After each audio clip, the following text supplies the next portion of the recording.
It's strange how the most devastating moments in life often begin on perfectly ordinary days. That Tuesday evening in October started just like any other, with me leaving the office a bit later than usual, my briefcase heavy with contracts I needed to review. The autumn air carried that distinct chill that always reminded me of when Sarah and I first met 15 years ago at that small coffee shop near Central Park. I remember adjusting my tie in the elevator's reflection, thinking about how our marriage had settled into a comfortable routine over the past decade. Maybe too comfortable. The spontaneity that once defined our relationship had gradually faded into predictable patterns. Morning kisses that felt mechanical, conversations that never went deeper than discussing grocery lists or bill payments, and date nights that had become as rare as summer snow. That's what prompted me to make the reservation at Le Petit Jardin, the same restaurant where we'd celebrated our first anniversary. I hadn't told Sarah about it yet. I wanted it to be a surprise. She'd been working late frequently over the past few months, claiming her law firm was handling a major corporate merger. I understood, or at least I thought I did. We both had demanding careers, but lately, the distance between us felt like more than just busy schedules. As I drove home, memories flooded back. Sarah's laugh during our honeymoon in Paris, her eyes sparkling as we danced at our wedding, the way she used to leave little notes in my lunch bag during our first year of marriage. When had we stopped doing those things? When had our love story started feeling like a book we'd shelved and forgotten to dust? I pulled into our driveway, noting how the garden Sarah, once tenderly maintained, had begun to show signs of neglect. The roses she'd planted in our first spring together were withering, their petals scattered across the walkway like abandoned promises. Our house, a colonial-style home we'd saved for years to buy, stood silent and dark, except for the soft glow from our bedroom window. "Sarah," I called out as I entered, my voice echoing through the empty first floor. The house felt different lately, as if it were holding secrets I couldn't quite grasp. I loosened my tie and climbed the stairs, hearing the familiar creak of the third step, the one we'd always meant to fix but never got around to. The bedroom door was slightly ajar, and I could hear Sarah's voice, soft but urgent, speaking to someone on the phone. She didn't notice me at first, too absorbed in her conversation. I caught fragments of words that made little sense. "We need to be careful," and "not now, I can't talk about this here." When she saw me standing in the doorway, she quickly ended the call, offering a smile that didn't quite reach her eyes. "You're home early," she said, trying to sound casual but failing to hide the slight tremor in her voice. "Thought I'd surprise you," I replied, watching as she slipped her phone into her pocket with unusual haste. "How was your day?" "Busy," she answered, standing up and smoothing her skirt. "The merger is taking up all our time. I might need to go back to the office tonight." I nodded, feeling something shift in my chest. A subtle warning, perhaps, or just the beginning of a realization I wasn't ready to face. "Actually, I made dinner reservations for us at Le Petit Jardin. Remember that place?" Her expression flickered, surprised, then something else I couldn't quite read. "Oh, that's thoughtful of you.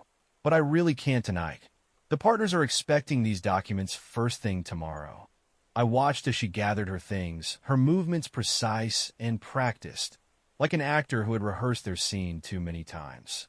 As she kissed my cheek goodbye, I noticed her perfume was different, something lighter, more floral than her usual scent. Standing alone in our bedroom after she left, I looked at the photos on our dresser, our wedding day, holidays, family gatherings. In each one, Sarah's smile was radiant, genuine. I picked up a recent photo from her firm's Christmas party and studied it carefully, trying to pinpoint when that smile had changed, when it had started to carry shadows I'd never noticed before. Little did I know, that ordinary Tuesday evening was the beginning of the end, the start of a journey that would unravel everything I thought I knew about my life, my marriage, and the woman I'd promised to love forever. That night, sleep eluded me. I lay awake, listening to the gentle hum of our ceiling fan, the empty space beside me growing colder with each passing hour. Sarah's side of the bed remained undisturbed, her absence a physical ache in the darkness. The digital clock on our nightstand blinked mercilessly.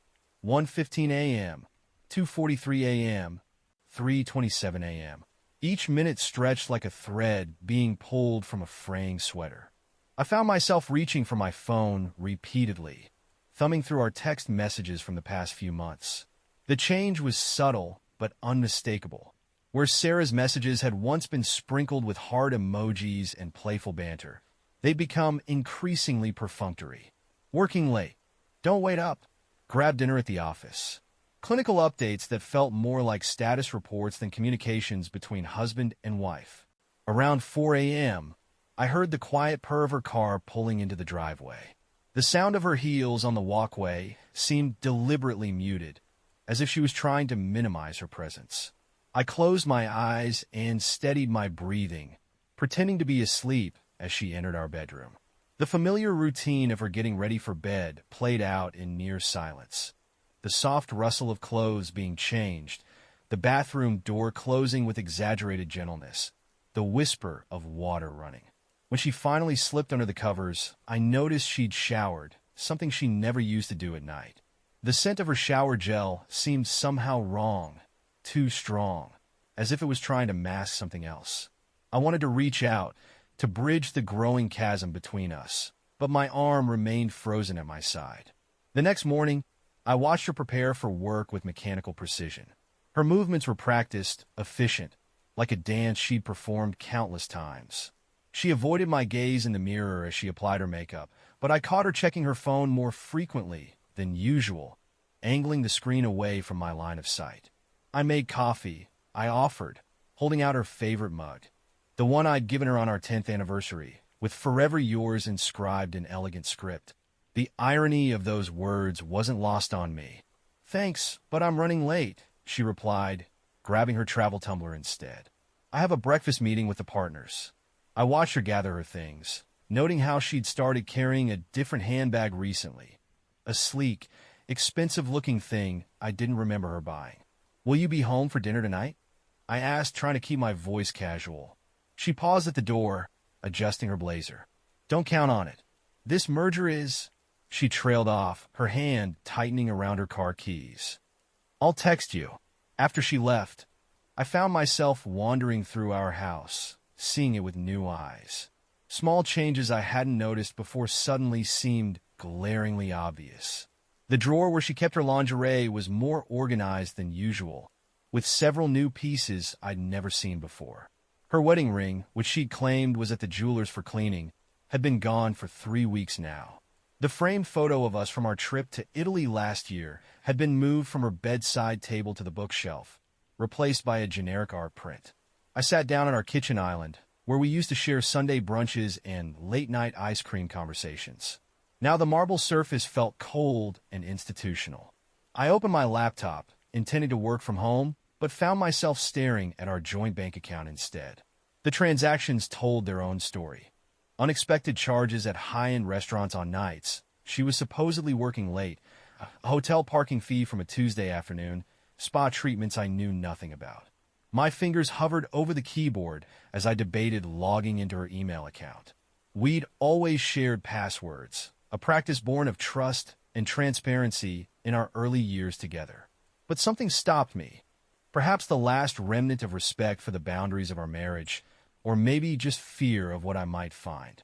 The rest of the day passed in a fog of unfinished work and circling thoughts.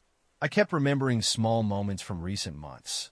How she'd started taking longer routes to routine destinations, her sudden interest in fitness classes that always seemed to run overtime, the way she'd begun keeping her car keys in her pocket rather than tossing them in the bowl by the door. Each memory felt like a piece of a puzzle I wasn't ready to complete.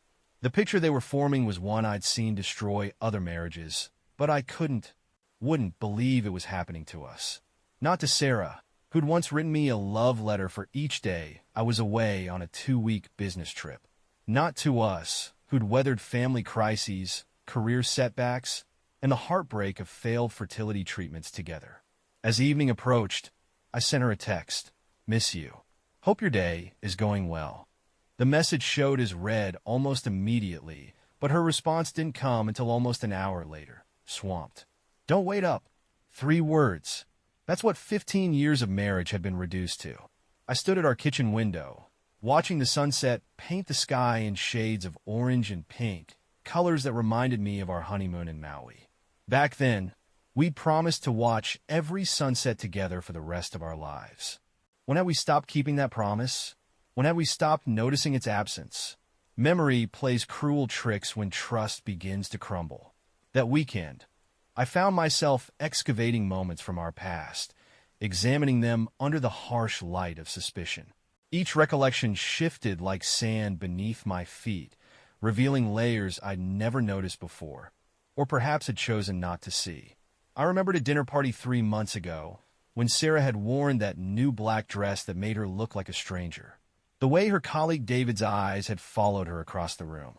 At the time, I'd felt a flutter of pride, my beautiful wife, commanding attention. Now that memory tasted like ash in my mouth. I recalled how she'd disappeared into the kitchen for 20 minutes, claiming she needed to plate the dessert.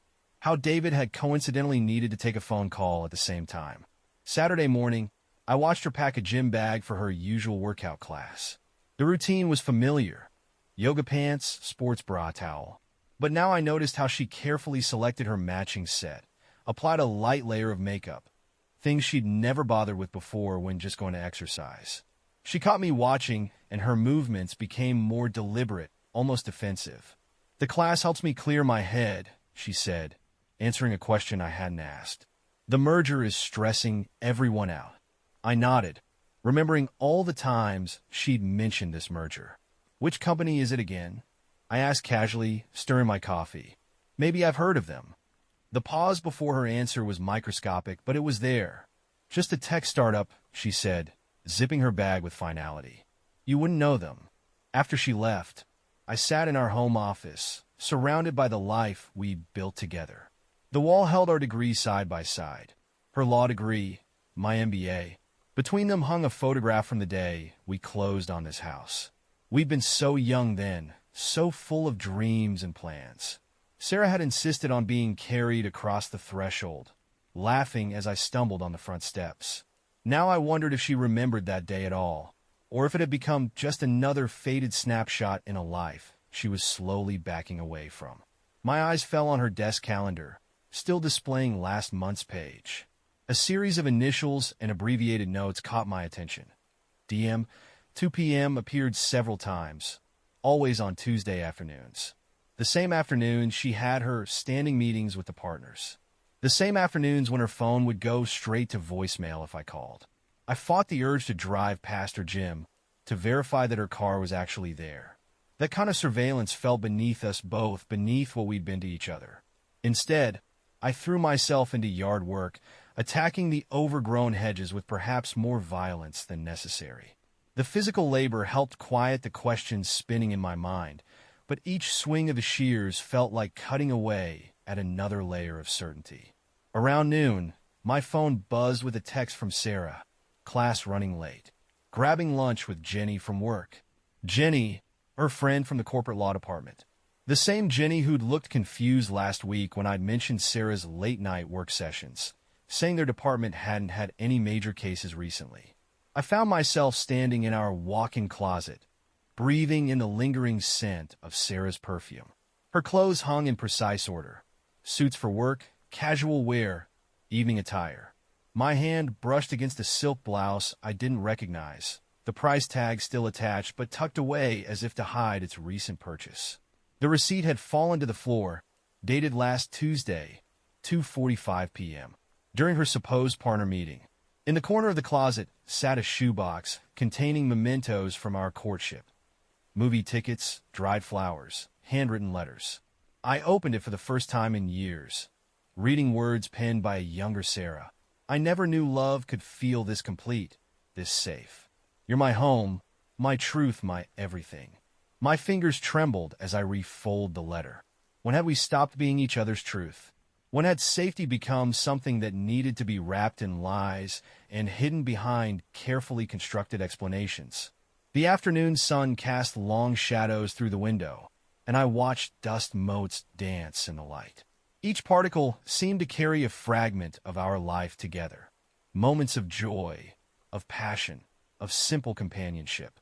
But now those memories were tainted by doubt, each one questioning its own authenticity. Sarah's yoga class should have ended hours ago, but her side of the closet remained empty, her car still absent from the driveway.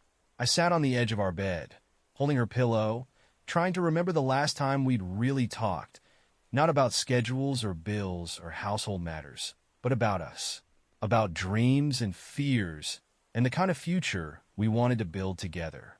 The pillow still smelled like her shampoo, and for a moment, I was transported back to lazy Sunday mornings when we would lie in bed, planning adventures we'd never take, imagining a future that seemed as solid as the gold bands on our fingers. Now those rings felt like questions rather than answers, and the future stretched before me like an unfamiliar road disappearing into fog. Sunday morning arrived with the kind of soft autumn light that used to make Sarah reach for her camera, eager to capture the way it painted our bedroom in gentle gold. Now she lay beside me, her breathing measured and distant, a stranger wearing my wife's face. The space between us and our king-size bed might, as well, have been an ocean. I watched her scroll through her phone, her thumb pausing occasionally, the blue light casting shadows across her features. There was something almost mechanical about her movements, as if she were performing a role she'd grown tired of playing. When had that happened? When had we become actors in our own marriage? I thought we could drive up to that apple orchard today, I suggested, my voice sounding foreign even to my own ears. Remember last fall? How you insisted on climbing that ancient ladder to get the perfect Honeycrisp. Her fingers stilled on the phone screen. For a moment, something flickered across her face. Regret, perhaps, or remembrance. I can't today. I need to review some documents for tomorrow's presentation. The lies settled between us like frost on autumn leaves. I knew there was no presentation. I'd overheard her telling her secretary to clear her Monday morning schedule just yesterday. The knowledge sat heavy in my chest, a stone weighing down every breath. Later, as I stood in our kitchen preparing coffee, muscle memory took over. 2 mugs, 2 spoons, the precise amount of cream she preferred. The routine felt like a cruel joke now. Through the window, I could see her in the garden, pacing as she spoke on her phone. Her free hand moved animatedly, a gesture I recognized from happier times when she'd tell me stories about her day. Now her enthusiasm was directed elsewhere, at someone invisible yet undeniably present in our lives. The coffee grew cold as I watched her. Sunlight caught the diamond of her wedding ring. She'd started wearing it again 3 days ago, after I'd casually mentioned its long absence. The same ring I'd spent months saving for, working double shifts at the consulting firm. I remembered the night I proposed, how her hands had trembled as I slipped it onto her finger. "It's perfect," she'd whispered, tears gleaming in her eyes. "Just like us. Perfect." The word tasted bitter now. When she finally came inside, her cheeks were flushed from more than just the autumn chill. "Work call," she explained without being asked, avoiding my gaze as she reached for her coffee mug. The Beijing office needed clarification on some contracts. I nodded, watching as she grimaced at the cold coffee. Time was when she would have teased me about my tendency to let things grow cold while lost in thought. Now she simply poured it down the drain, the sound echoing through our silent kitchen. "I'm going to take a shower," she announced, already turning away. "Then I really need to focus on those documents." As the shower started running upstairs, I found myself opening her laptop, the one she'd left on the kitchen counter in her haste. The password screen glowed accusingly. Last month it had been our wedding date. Now an error message flashed when I tried those familiar numbers. Another small betrayal, another brick in the wall growing between us. The afternoon stretched endlessly, filled with the sound of her typing from the home office and my pretense of reading the Sunday paper. Every rustle of pages, every click of her keyboard seemed amplified in the heavy silence. Twice, her phone buzzed with messages she quickly deleted after reading. I watched her reflection in the window, noting how she angled her body away each time she checked her phone, an unconscious gesture of secrecy. Around sunset, the doorbell rang, a delivery from her favorite Thai restaurant. "I ordered lunch," she said, not meeting my eyes. "I remembered you liked their pad Thai. But I remembered too. Remembered how we used to share these meals, feeding each other bites across the coffee table, laughing about the time she'd accidentally ordered everything extra spicy. Now she took her portion to the office, leaving me alone with cooling noodles and the ghost of better days. Evenings settled over our house like a shroud.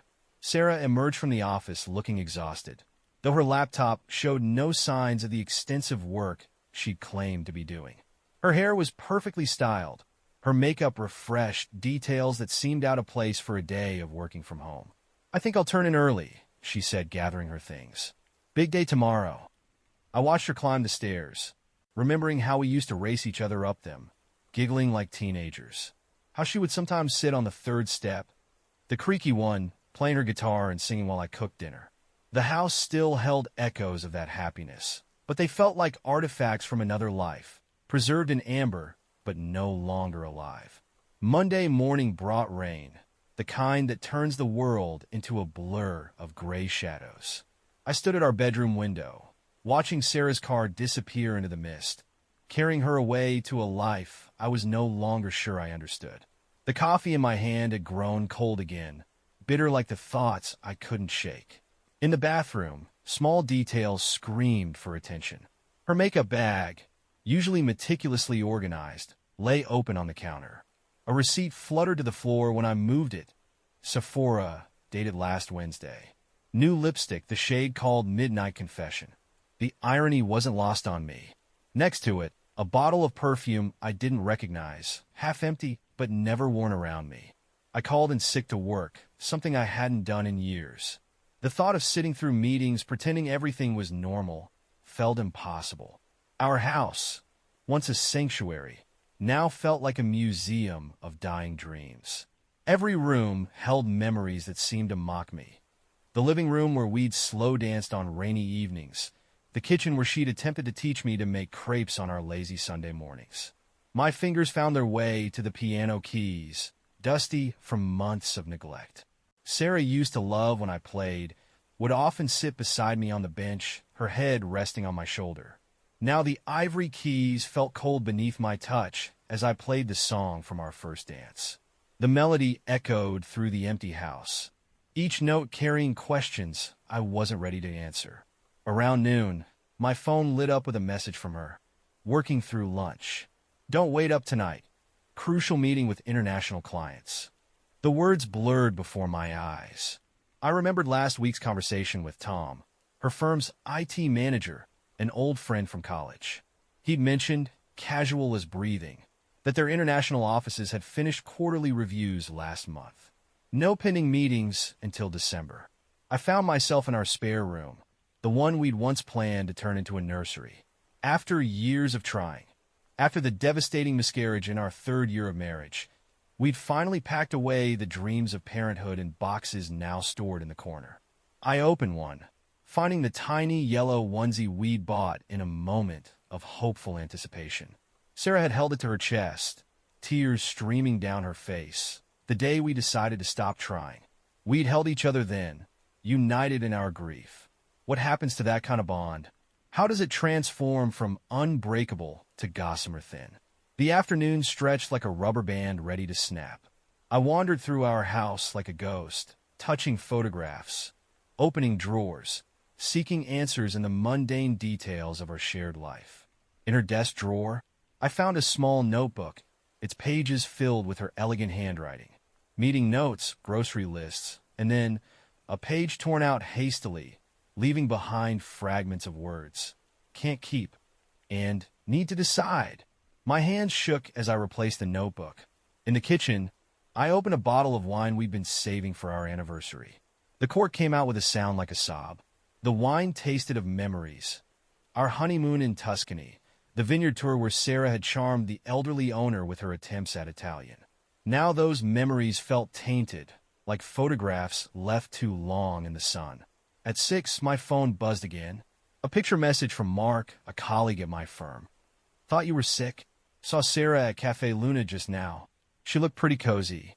The image showed Sarah at a corner table, her hand resting on someone else's, the frame cut off just above their joined hands. She was wearing the blue dress I'd given her for her birthday, the one she claimed was too nice for work. I deleted the message without responding. The wine in my glass trembled, dark ripples reflecting the fading daylight. Outside, the rain had stopped, but the sky remained heavy with unspent storms. Like our marriage, I thought, the calm before something breaks. Sarah's last text came at 9. Got caught up in depositions. Staying at the office to finish briefs. Each word felt like another brick in the wall of deception she was building. I thought of her at that cafe table, wearing my gift, touching someone else's hand. The blue dress that had made her eyes shine when she first tried it on now seemed like a costume in an elaborate play where I was the only one who didn't know my lines. I sat in our darkened living room, surrounded by wedding photos and vacation memories, each one now a question mark instead of an exclamation point. The house creaked and settled around me, familiar sounds that had once meant home, security, love.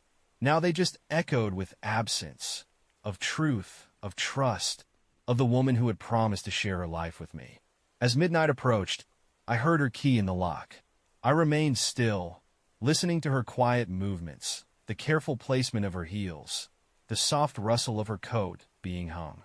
She paused at the living room doorway, perhaps sensing my presence in the darkness. For a moment, neither of us breathed. There are moments when reality shifts, when the familiar becomes foreign in the space between heartbeats. Standing in our darkened living room, watching Sarah's silhouette hesitate in the doorway, I felt the world tilt on its axis.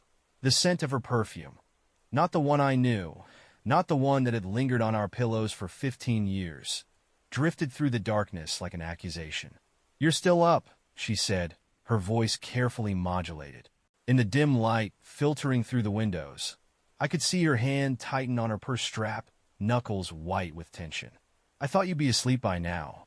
I didn't answer immediately, letting the silence stretch between us like a tightrope. My mind wandered to our first apartment, how we'd sat on the floor eating takeout because we couldn't afford furniture. She'd laughed then, sauce dripping down her chin, eyes bright with dreams of our future. That laughter echoed now, a ghost haunting the carefully constructed facade of our present. "The office must have been cold," I finally said, my voice steady despite the tremor in my chest. "Your dress looks different than it did at Cafe Luna this afternoon." The sharp intake of breath was almost imperceptible, but in the stillness of our living room, it might as well have been a thunderclap. She'd changed, I realized, the blue dress replaced by a conservative black pantsuit. A detail she hadn't thought to explain, hadn't expected to need to justify. "I had to change for a client meeting," she offered, the lie falling from her lips with practiced ease. The dress wasn't appropriate for her. "Don't." The word came out softer than I intended, heavy with 15 years of trust crumbling to dust. "Just don't." She moved further into the room, her movements cautious as if approaching a wounded animal. Perhaps that's what I was, wounded by 1,000 small cuts of deception, bleeding trust with every discovered lie. The light from the street lamp caught her wedding ring, sending prisms dancing across the wall. I wondered if she felt its weight anymore, if it had become just another prop in this performance we were staging. "We should talk," she said, sinking into the armchair across from me. Not the sofa where we'd spent countless evenings tangled together, sharing dreams and fears and the mundane details of our days. The distance she chose felt deliberate, another wall in the fortress of separation she'd been building. "About the depositions?" I asked, unable to keep the edge from my voice. "Or about the international client meeting that doesn't exist?" Tom mentioned the international offices finished their quarterly reviews last month. Color drained from her face, leaving behind a pallor that seemed to glow in the darkness. Her hands moved restlessly in her lap, a nervous habit I'd always found endearing. Now it felt like watching a stranger wear my wife's mannerisms, an uncanny valley of familiarity and foreignness. "You've been checking up on me?" The accusation in her tone might have carried more weight if it wasn't laden with fear. "I've been watching my marriage dissolve like sugar in rain," I replied, surprising myself with the poetry of pain. "Watching you construct elaborate architectures of lies to avoid being home. Watching you change your passwords, your perfume, your patterns." The woman who used to leave love notes in my briefcase now guards her phone like it contains state secrets. She stood abruptly, pacing to the window. Her reflection overlaid the family portrait hanging on the wall.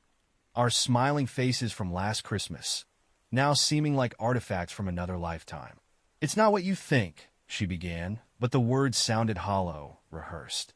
"What I think," I said slowly, each word weighted with the accumulation of months of suspicion, "is that the merger you've been working on isn't about corporate assets at all. What I think is that Cafe Luna isn't the kind of place you'd have a business meeting, especially not one where you hold hands across the table." Her shoulders stiffened, the slight movement visible even in the shadowed room. Outside, a car passed, its headlights sweeping across our walls like a searchlight, illuminating for a brief moment the tears tracking down her cheeks. I wanted to go to her, to comfort her as I had through every hardship we'd faced together. But that impulse felt like muscle memory now, an echo of a connection that no longer existed. "I never meant," she whispered, her voice cracking. "It wasn't supposed to." The unfinished sentences hung in the air between us, heavier than any confession. In the kitchen, our anniversary clock chimed midnight, its cheerful tone a discordant note in the symphony of our unraveling. I remembered the day we'd bought it, Sarah insisting it would help us mark the happy hours of our life together. Now it just measured the moments of its dissolution. Time seemed to crystallize in our darkened living room, each second a shard of breaking glass. Sarah stood by the window, her silhouette cut against the streetlight's glow, familiar, yet somehow foreign. The space between us held 15 years of shared breaths, morning kisses, and whispered dreams, all of it now tainted by the weight of unspoken truths. "I need to understand," I said, my voice barely more than a whisper. "When did I become someone you needed to hide from? When did our life together become something you had to escape?"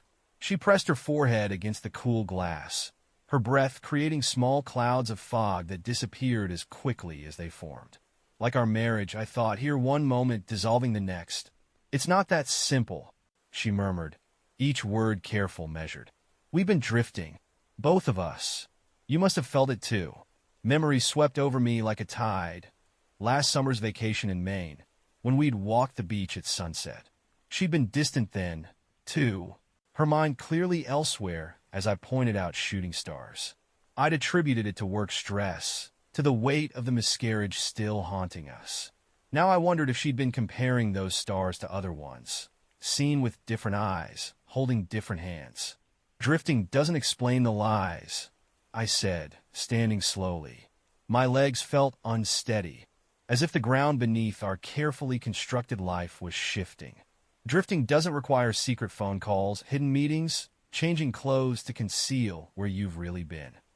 Sarah turned from the window, and in the half-light, I caught a glimpse of the woman I'd fallen in love with, vulnerable, real, present. But it vanished quickly, replaced by this careful stranger who wore my wife's face. "I never wanted to hurt you," she whispered, the words falling between us like autumn leaves. "Everything just became so complicated. The person I was with you, the person I thought I needed to be. And who are you now?" I asked, moving closer, drawn by the gravity of 15 years of shared history. "The woman who meets someone at Cafe Luna, holding hands over coffee? The one who changes perfumes and passwords and creates elaborate stories about working late." Her hand rose to her throat, a defensive gesture I'd seen 1,000 times during courtroom preparations. But this wasn't a case she could argue her way out of. The evidence was written in every averted glance, every carefully constructed alibi. "Do you remember?"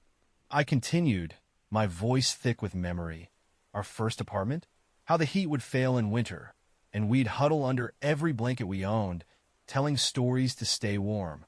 You said then that honesty was our superpower, that we'd never need to hide from each other." A small sound escaped her, something between a laugh and a sob.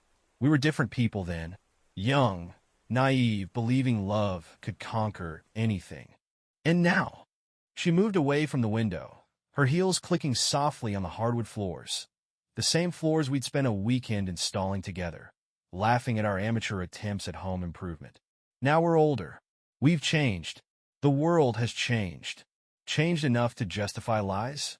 I asked, watching her circuit around the room, noticing how she avoided the sofa where we'd spent so many evenings tangled together. Changed enough to make deception feel like the only option? Sarah stopped at the mantel, her fingers trailing over the framed photos of our life together. Sometimes, she said, her voice barely audible, the truth feels like a luxury we can't afford. Sometimes protecting someone means... Don't. I interrupted, the words sharp in the darkness. Don't try to paint this as protection. Every lie, every secret meeting, every carefully crafted story. They weren't shields, Sarah. They were weapons. Each one a small betrayal, cutting away at the foundation of everything we built. The silence that followed felt like a physical presence, heavy with the weight of unspoken confessions. Outside, a dog barked in the distance, the sound echoing through our neighborhood of manicured lawns and carefully maintained appearances. How many other homes, I wondered, held similar scenes of unraveling? How many other couples stood in darkened rooms, watching years of trust dissolve like sugar in bitter coffee? I should have been braver, Sarah finally said, her voice carrying the weight of recognition. Should have found the words before it came to this, before the lies became easier than the truth. I watched her reflection in the window, superimposed over the night sky. My wife, my best friend, now a stranger wearing familiar skin. The woman who'd once shared every thought, every dream, every fear, had become a catalyst for my own nightmares. The truth, when it finally emerged, didn't arrive in a thunderclap of revelation, but in the quiet devastation of ordinary moments. I hadn't planned to go to Le Petit Jardin that evening, our anniversary restaurant, where we'd celebrated so many milestones. But something pulled me there, perhaps the same instinct that makes us press on a bruise to confirm its pain. The maitre d' recognized me, his welcoming smile faltering slightly. Monsieur, I thought, wasn't your reservation for tomorrow evening? Tomorrow. The word hung in the air like smoke. I'd made no reservation for tomorrow. I'm actually looking for my wife. I heard myself say, the words seeming to come from somewhere outside myself. Sarah Mitchell? She might be here with a colleague. His expression shifted, sympathy wrapped in professional discretion. Ah, Madame Mitchell. Yes, she's been a regular guest these past few months. Always the same table by the window. I saw her before he finished speaking. The same window seat where we'd sat on our first anniversary, where she'd reached across the table and told me she was pregnant, her eyes shining with joy, before we lost the baby 3 months later. Now she sat there with someone else, her head thrown back in laughter, fingers intertwined with his across the white tablecloth. David, her colleague from the dinner party, the one who disappeared into the kitchen with her, the one whose name appeared in her calendar with cryptic initials. He was leaning forward, saying something that made her smile, that secret smile I'd once thought belonged only to me. Time seemed to freeze, the restaurant's ambient noise fading to a distant hum. I could see every detail with excruciating clarity. The blue dress I'd given her, the way her wedding ring caught the candlelight, the intimate familiarity of their posture. They'd done this before, sat here in our special place, creating their own memories over the ashes of ours. Their fingers were intertwined on the table, her left hand in his right, her wedding ring a mockery of everything it was supposed to represent. I watched as he brought their joined hands to his lips, a gesture so tender it felt like a physical blow. Sarah's expression in that moment wasn't the careful mask she'd worn at home these past months. It was open, vulnerable, real. Everything she no longer was with me. The maitre d' touched my arm gently, perhaps sensing the vertigo of my world tilting on its axis. Monsieur, perhaps, but I was already moving, drawn by some force beyond conscious thought. Each step toward their table felt like walking through deep water, the distance both infinite and terrifyingly brief. I saw the exact moment Sarah noticed me, saw the color drain from her face, the way her hand jerked away from David's as if burned. John, she breathed, my name falling from her lips like a stone into still water. What are you doing here? I finished for her, my voice surprisingly steady. I could ask you the same thing, but I think the answer's fairly obvious now. David started to stand, his face a mixture of guilt and defiance. Listen, this isn't. Sit down, I said quietly, still looking at Sarah. You've already taken enough from me. Don't take this moment too. The restaurant had gone oddly silent, or perhaps that was just the roaring in my ears. I looked at the table setting, the half-empty wine glasses, the intimate arrangement of plates, the familiarity that spoke of routine rather than novelty. This wasn't a first meeting or a recent development. This was an established rhythm, a parallel life that had been running alongside our marriage like a shadow. How long? I asked, the question burning my throat like acid. Sarah's hands trembled as she reached for her water glass. John, please. Not here. How? Long. 7 months, she whispered, each word a nail in the coffin of our marriage. Since the Parker merger. 7 months. I did the math in my head, back to the spring, when she'd started staying late at the office, when her phone had become a fortress of passwords and deleted messages. While I'd been planning our summer vacation, she'd been planning rendezvous in our special places. While I'd been worried about her working too hard, she'd been building a life with someone else. 7 months of lies, I said, my voice barely above a whisper. 7 months of coming home to me, kissing me goodbye in the morning, sleeping beside me at night, all while carrying this secret. Was any of it real? Or was I just a convenient cover story for your real life? Tears spilled down her cheeks, smearing her careful makeup. It wasn't supposed to happen. We were just working late on the merger, and then you decided our 15 years together meant less than whatever this is? I gestured between them, noting how David had the grace to look ashamed. You chose to turn our anniversary restaurant into your private dating spot? To wear the clothes I bought you for him. The weight of every lie, every deception, every carefully constructed alibi crashed over me like a wave. The late nights, the changed passwords, the mysterious work meetings. All of it suddenly painfully clear, a puzzle assembled too late to change its picture. The drive home from Le Petit Jardin felt like navigating through a dream where nothing quite aligned with reality. Every street light cast shadows that seemed to mock me. Each familiar turned a reminder of how many times I'd driven this route, thinking I understood the shape of my life. Sarah followed in her car, maintaining a careful distance, close enough to show contrition, far enough to avoid confrontation.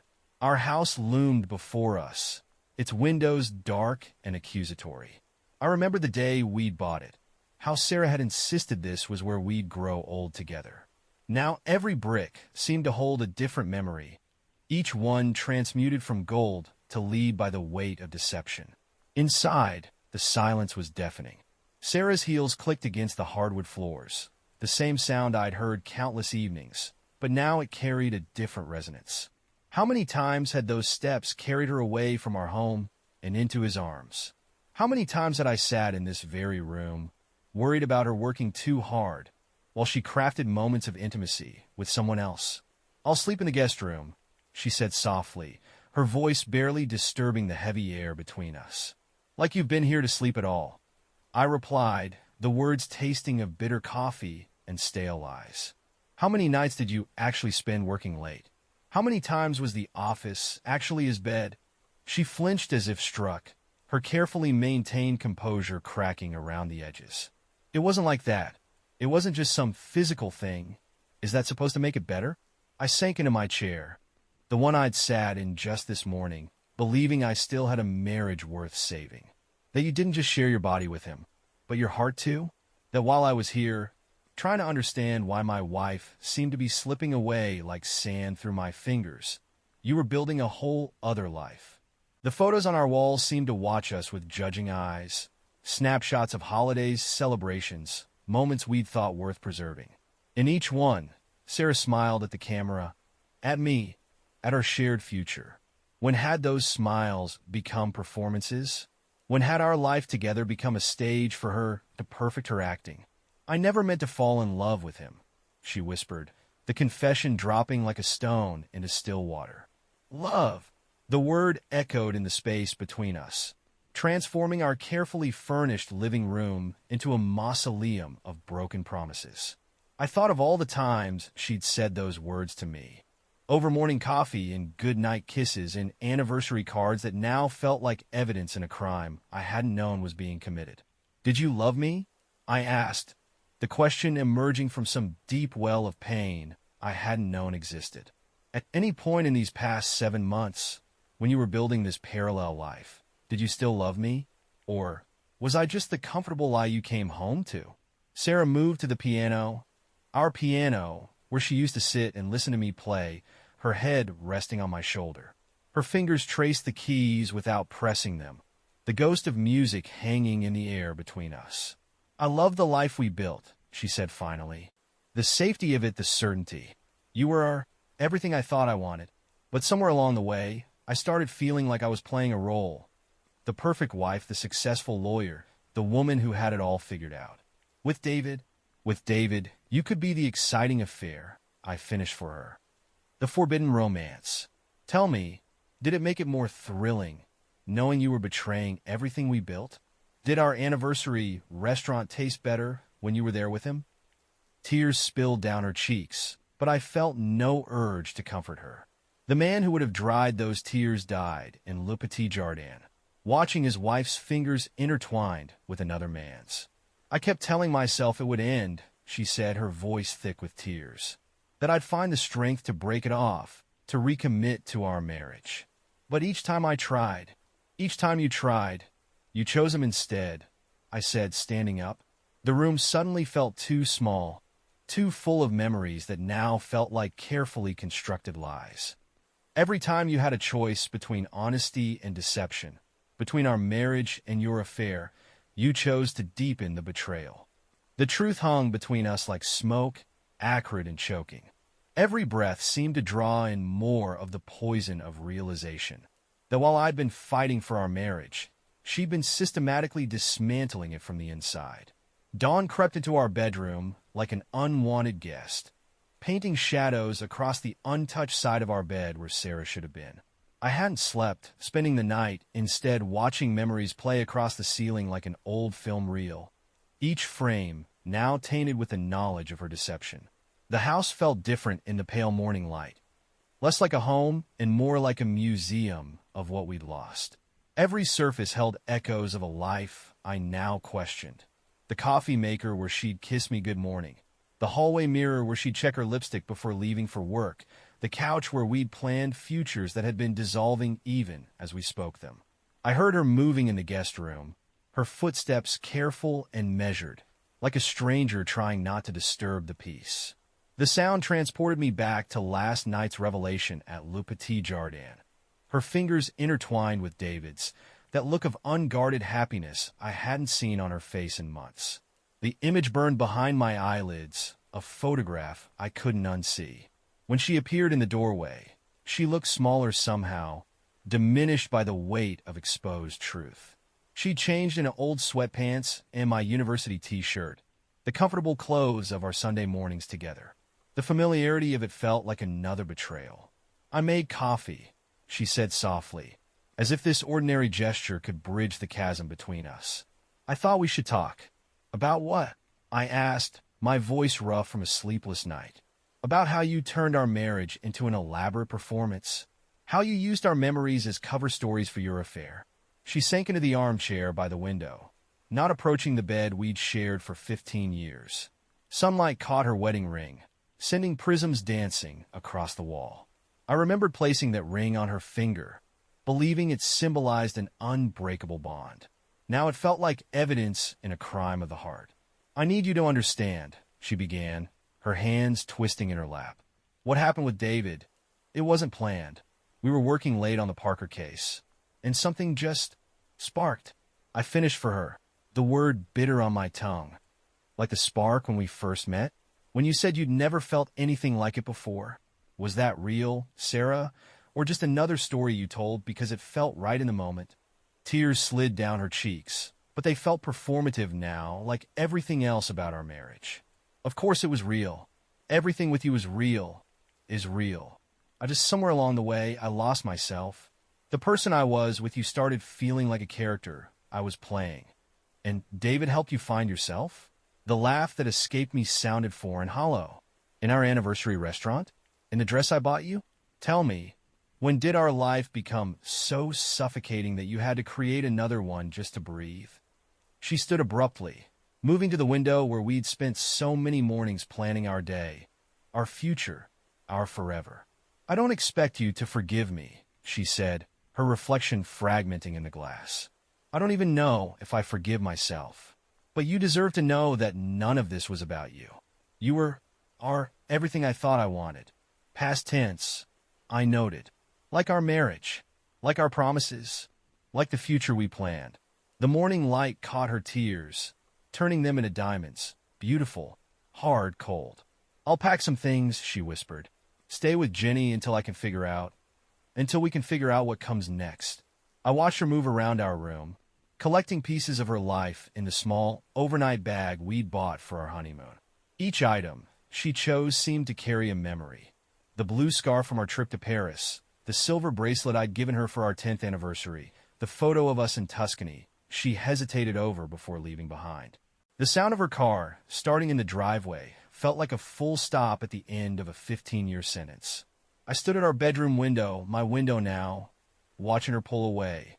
The morning was beautiful, crisp and clear, the kind of autumn day we used to spend walking in the park, planning our future, believing in forever. Inside, our house held the silence of a chapel after confession, heavy with the weight of revealed sins. On her bedside table, her key to our front door lay like a surrendered weapon. Beside it, a folded note I couldn't bring myself to read yet. Some truths need time to be digestible. Outside, the world continued its ordinary rhythm. Neighbors leaving for work, children waiting for school buses, joggers passing with their dogs. None of them knew that behind these familiar walls, a life had just ended. Not with a bang or a dramatic scene, but with the quiet revelation of a truth that had been hiding in plain sight. 15 years of marriage, dissolved in a single evening at Le Petit Jardin. All our shared dreams, promises, and memories now felt like books written in a language I no longer understood.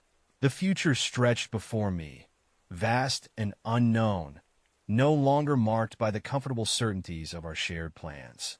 I touched my wedding ring, feeling its weight, the weight of promises made and broken, of trust given and betrayed, of a love that had somehow transformed from solid gold into fool's gold while I wasn't looking. With trembling fingers, I slipped it off, placing it beside her house key. The indentation it left behind felt like a scar, a permanent reminder of what had been lost, what had been taken, what had been freely given away to someone else. The morning sun continued its slow climb into the sky, indifferent to the wreckage of my world below. Somewhere across town, Sarah was driving toward her new life, leaving behind the ashes of our shared dreams.